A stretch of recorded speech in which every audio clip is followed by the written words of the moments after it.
Morning, guys. Hi, how are you guys doing? I'm just going to bring this quick to your attention. Berkshire Hathaway, hope I pronounced that correct. Berkshire Hathaway, owned by Warren Buffett. They have sold off the biggest share from Bank of America on Wednesday, Thursday, and Friday. This is the biggest sell-off in history, by the way, of any shares with any banking institution. It was 33.9 million shares. It was sold for $44.50 per share. They got 1.5 billion. Once again, guys, Berkshire Hathaway, owned by Warren Buffett, just sold 33.9 million shares owned by from Bank of America. Last time that happened, folks, they sold off their shares. You see what happened to the company, Berkshire Hathaway. The company went down. The shares for that company went down. Now they just dump all their shares in Bank of America Holdings. This is telling me that something is brewing, folks. Something is coming in the banking industry, and people need to wake up and keep their eye on their money. Shalom, Israel. First and foremost, I would like to give all praises, honor, and glory to Yahweh, Bahashem, Yahweh Shai, Bahashem, Rekah, Quadash, and a sincere salutations to the Tabernacle of David, you Akim, pushing this truth to the four corners of the earth in all truth, faith, and sincerity. And also a healthy shalom to the few Aquath who are listening and learning. And I want to touch on this article from Zero Hedge entitled, Buffett Calls the Top. Berkshire quietly dumps half its Apple shares amid unprecedented selling spree. And there's that word again, unprecedented, because we're living in unprecedented times. We're living in the last days of the last days where the Lord, Yahweh Ba'ashem Yahweh Shai, is beginning to visit this place.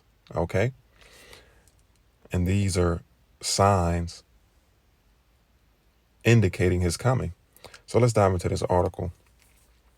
When yesterday we said, when discussing Buffett's ongoing liquidation of his Bank of America stock, that Berkshire rising cash stockpiles merely reflects the firm's inability to find deals in today's overvalued and weak economic environment. Little did we know just how accurate that would be, because fast forward just one day later, we find that far from only dumping Bank of America, the 93-year-old Omaha billionaire had been busy quietly dumping his most iconic holding in an unprecedented selling spree that sent Berkshire's cash pile soaring by a record $88 billion to an all-time high $277 billion at the end of the second quarter. It reads, Berkshire sold a net $75.5 billion worth of stock, the bulk of which we know came from Buffett's liquidation of his Apple shares. Scroll down. It says the rest of Berkshire's top five holdings, Bank of America, American Express, Coca-Cola, and Chevron, was left untouched in quarter two, meaning that Buffett clearly decided that it was time for Apple to go. We have since learned that subsequent to the end of quarter two, Buffett also started to dump a large portion of his Bank of America shares, where he is the single largest shareholder. Right. So anytime a multi-billionaire starts dumping certain shares of stocks is something to pay attention to. All right. We all know what Martha Stewart went to prison for. Okay. Insider trading, insider knowledge. Okay. But this is a sign. And the economy. All right. This weak economic environment, which they talked about it in the article, is being made plain to the people. All right. Let's look at some of these stories. Okay, one day ago, stocks crash on recession fears as Fed is seizing defeat from the jaws of victory. Dow plummets nearly 1,000 points. How the stock market plunge could impact the job market. Wall Street today, S&P 500 set for worst day since 2022. Okay? Listen, this place is completely through. America, Babylon the Great is completely through. It says, is the Fed, it says U.S. Economy News, is the Fed behind the curve as unemployment rises, worries mount. Markets end the day sharply lower after weak jobs report ignites fears of a slow economy. U.S. hiring fell sharply in July as unexpected setback for the economy, stoking recession fears. So you see, all right, this is the vibration that's going out, okay, in America, Babylon the Great, and throughout the world, okay. So real quick, let's get a precept. Zephaniah chapter 1 and verse 11. How ye inhabitants of Mektesh, and Mektesh is a district where merchants traded silver and other commodities. You can liken it to Wall Street today. Okay. One of the, one of the world's trading hubs, so to speak. Okay. So how ye inhabitants of Mektesh, for all the merchant people are cut down. All they that bear silver are cut off. And that's what you're witnessing with the stock market starting to crash, the Dow Jones dropping. Okay. You're witnessing this entire system being cut off. And why is that? Because the elites want to usher in a cashless society, which consists of central bank digital currencies. All right? CBDCs. So this system is collapsing before our eyes, man. It's just that simple.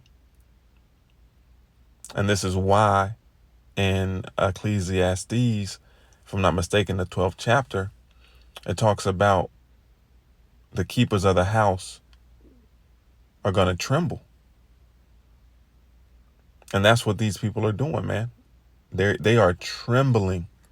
They're shaking in their boots when they wake up in the morning and see losses such as, these.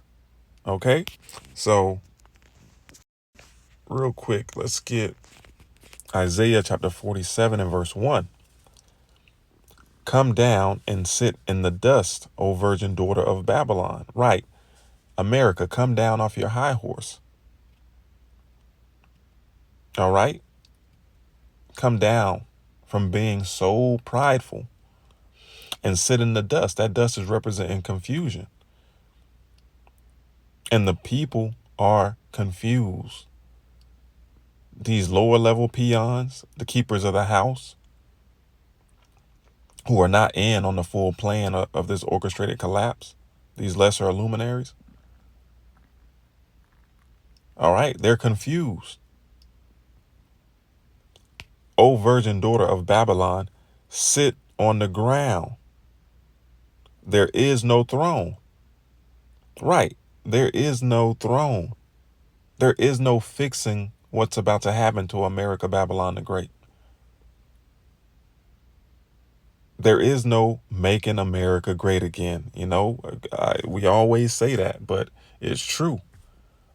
America is not going back to its glory years. O daughter of the Chaldeans, for thou shalt no more be called tender and delicate. Right, man. And from here, let's end it with Jeremiah chapter 51, and we're going to start at verse 7. It reads, Babylon hath been a golden cup in the Lord Yahweh's hand, that made all the earth drunken. The nations have drunken of her wine, therefore the nations are mad. Right. And they've made the nations drunk off of her wine, her philosophies, her ideologies. You know, these nations got rich laying in bed with America, Babylon the Great. Okay. And now they're seeing the consequences of laying down with a whore. You know, you lay down with a whore, you coming back up with some type of STD. All right. So these nations are angry. It says, Babylon is suddenly fallen and destroyed. How for her? Take balm for her pain. If so, she may be healed. Right. Ain't no type of ointment going to heal America, man. All right. No type of stimuluses, no raising or lowering inflation, no bailouts. Nothing is going to heal America, Babylon the Great, from this fatal gunshot wound to the chest. Okay? They've just been putting band-aids on it so far. But eventually this whore is going to bleed out. Continuing on, it says, we would have healed Babylon, but she is not healed. Forsake her and let us go, every one, into his own country. For her judgment reacheth unto the heavens and is lifted up even to the skies. Right. When everyone starts to realize that this place is through, you know, all these other nations are going to flee America and go back to their own country. Okay. But that's not going to save them from Yahweh Bashim Yahweh Shai's judgment. Okay. America is through and there's nothing you can do. That's the new motto. America is through and there's nothing you can do. I'm going to end it there. Yasharallah. Shalom. Wa Abad Babal.